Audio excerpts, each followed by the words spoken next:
Ini adalah kisah Muhammad Cheng, seorang mu'alaf Tionghoa yang masuk Islam pada tahun 2005 atau setahun setelah tragedi dahsyat tsunami Aceh pada 26 Desember 2004. Dikutip dari About Islam, saya keturunan Cina. Keluarga saya telah tinggal di Aceh selama 3 generasi.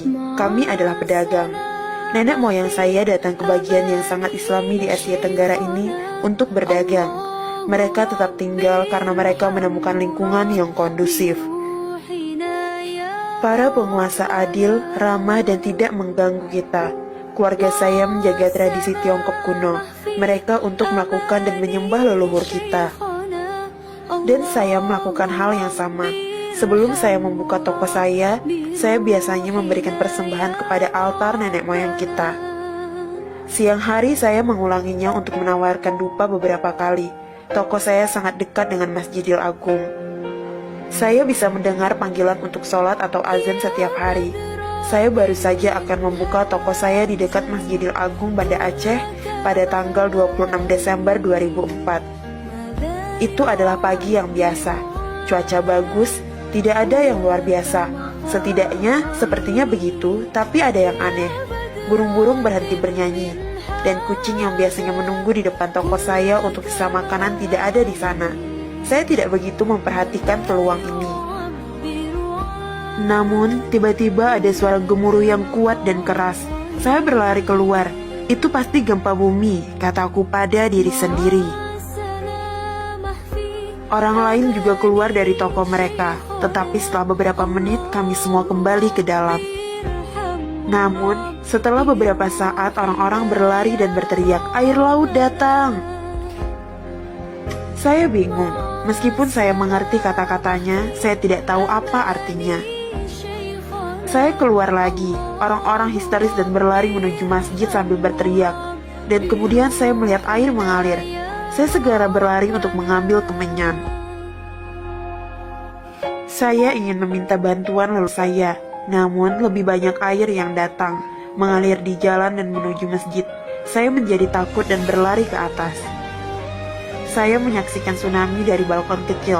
Semakin banyak air yang datang dan itu tidak bisa dipercaya. Lalu, tiba-tiba saya melihat sesuatu yang sangat aneh. Ada pria jangkung mengenakan pakaian putih. Mereka membuat gerakan seperti polisi yang mengarahkan lalu lintas.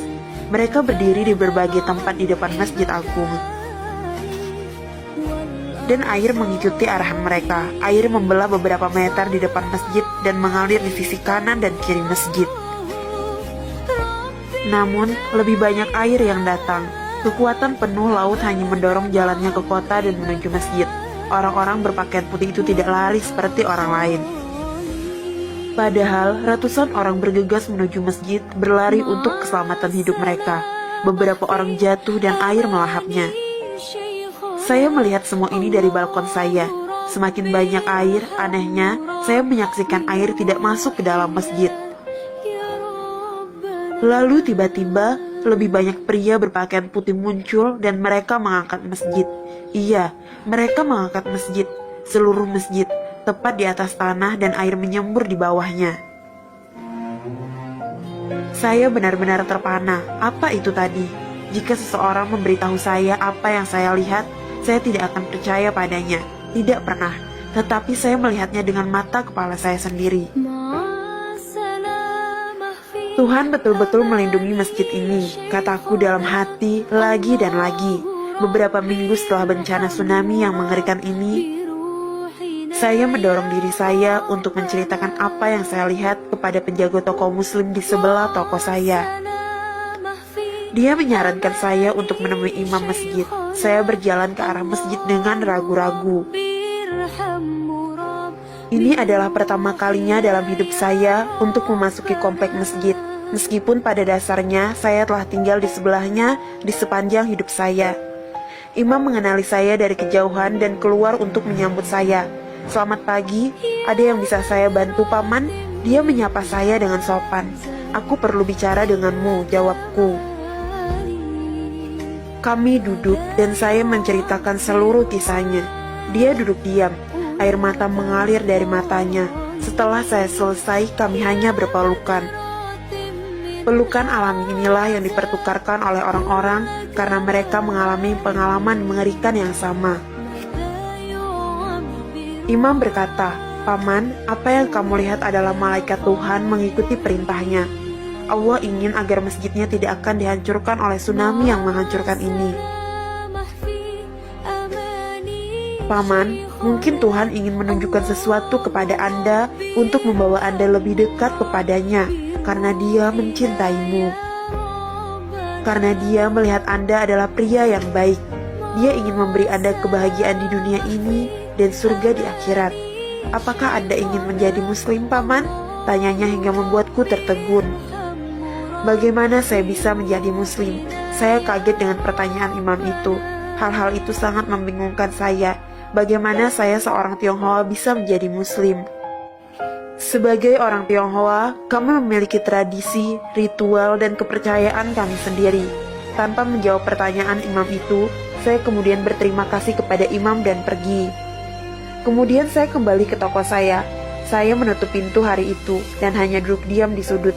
Berkali-kali saya melihat di depan mata saya adegan-adegan ketika tsunami melanda.